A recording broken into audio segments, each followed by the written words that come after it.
Welcome to the Slop Farm. Enjoy the video.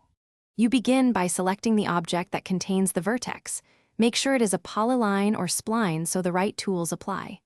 Once selected, type Pedit for polylines and choose Edit Vertex, or for splines, turn on control points with Splined It. This shows editable vertex markers. Make sure Object Snap or Node Display is enabled so you see the exact vertex position. Now, with the vertex highlighted, prepare to remove it using the Delete or Specified Remove command. Do not deselect until done.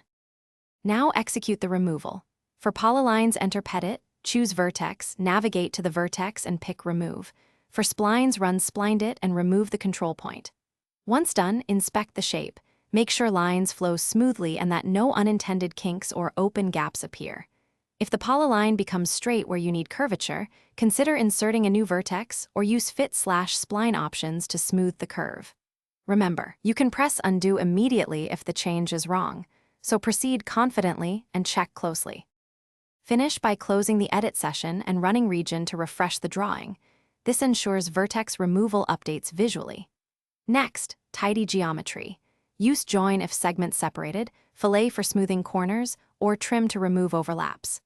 Make sure to zoom in and validate dimensions or constraints that may have shifted.